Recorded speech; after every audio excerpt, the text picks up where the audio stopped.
ناظرین، دریائے فرات کے بارے میں عیسائیت اور اسلام دونوں میں ہی بے شمار پیشگوئیاں موجود ہیں، اور دونوں مذاہب میں اس دریا کو مقدس پانیوں میں سے ایک سمجھا جاتا ہے۔ عیسائیت کا فرقہ تو ایسا بھی گزرا ہے جس نے دریائے فرات کو ہندوؤں کی طرح پوجنا بھی شروع کر دیا تھا، جیسے ہندو گنگا کو پوجتے ہیں۔ البتہ اسلام کے نزدیک اس دریا کا تقدس اس طرح کا نہیں ہے کہ اسے پوجا جائے یا اس کے پانی سے شفا حاصل کی جا سکتی ہو۔ مختلف احادیث کے مطابق دریائے فرات جنت کے پانیوں میں سے جاری ہوا ہے اور یہ جلد خشک ہو جائے گا۔ دریائے فرات کے خشک ہونے کے متعلق بہت ساری پیشگوئیاں بھی موجود ہیں، اور اس سلسلے میں احادیث بھی روایت کی جاتی ہیں۔ ناظرین، حال ہی میں دریائے فرات کے بارے میں ایک انتہائی عجیب و غریب خبر سامنے آئی ہے جس نے پوری دنیا کے لوگوں کو ایک بار ہلا کر رکھ دیا ہے۔ اس خبر کو سننے کے بعد پوری دنیا میں ہی نہیں بلکہ دریائے فرات کے ارد گرد کے ریجن یعنی عراق اور شام میں جنگی ٹینشن کا ماحول پیدا ہونے والا ہے۔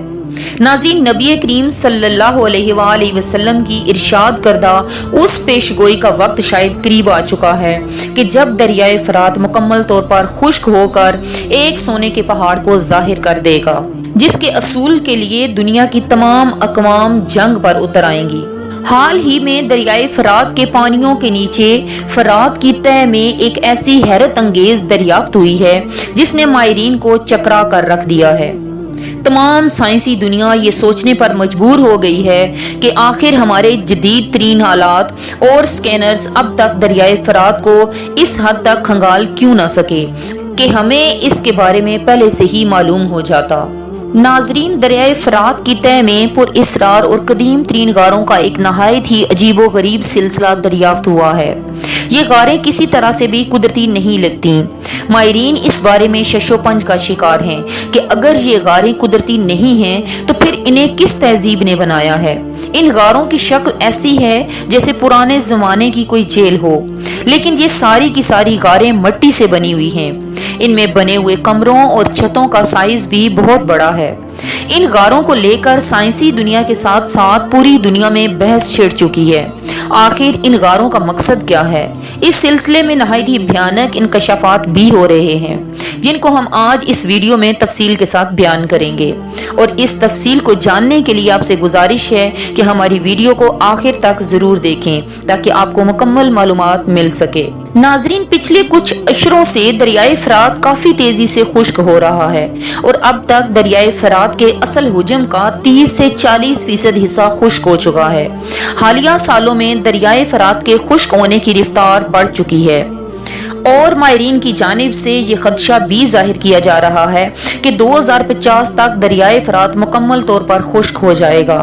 البتہ ماہرین کو اب تک یہ سمجھ نہیں آئی کہ دریائے فرات کا یہ پانی دراصل کہاں جا رہا ہے، جس کی وجہ سے دریائے فرات دن بدن خشک ہوتا جا رہا ہے۔ دریائے فرات کی تہہ میں ملنے والی غاروں نے ماہرین کو یہ سوچنے پر مجبور کر دیا ہے کہ شاید کوئی ایسا خفیہ راستہ موجود ہے جو دریائے فرات کے پانی کو آہستہ آہستہ اپنی طرف کھینچ رہا ہے، اور دریائے فرات خشک ہوتا چلا جا رہا ہے۔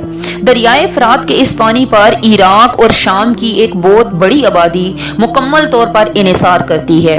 دوسری جانب ماہرین کو پانی کے غائب ہونے کے ساتھ ساتھ کچھ ایسے انکشافات بھی دیکھنے کو مل رہے ہیں جو پوری دنیا میں جنگ بھڑکا سکتے ہیں۔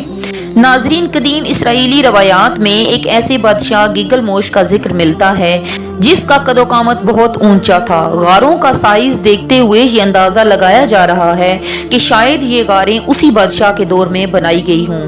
اس بادشاہ کا دور حضرت عیسیٰ علیہ السلام سے بھی 4-5 ہزار سال قبل کا دور تھا۔ اس لیے ماہرین کو یہ تسلیم کرنے میں بہت مشکل پیش آ رہی ہے کہ آخر اس قدر پرانی تہذیب اس قدر ایڈوانس کیسے ہو سکتی ہے۔ ان غاروں میں جگہ جگہ عجیب و غریب نشانیاں اور علامات دیواروں پر تحریر کی گئی ہیں۔ ماہرین نے ایسی زبان آج سے پہلے کبھی نہیں دیکھی۔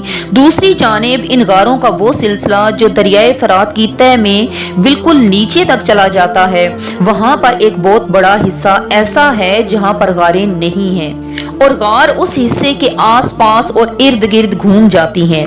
ماہرین نے ہر طرح سے کوشش کر لی ہے کہ کسی طرح اس بڑے حصے کو سکینرز کی مدد سے کھنگالا جا سکے کہ اس کے اندر کیا ہے، لیکن اب تک انہیں کامیابی حاصل نہیں ہوئی۔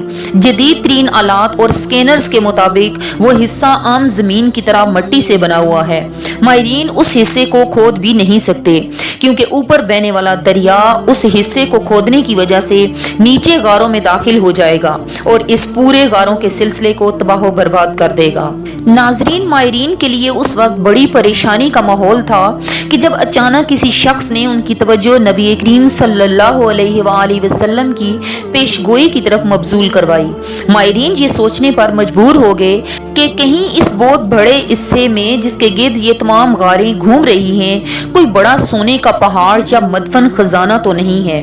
ماہرین نے اپنی کوششوں کو مزید تیز کر دیا ہے لیکن اب تک انہیں کوئی کامیابی حاصل نہیں ہوئی۔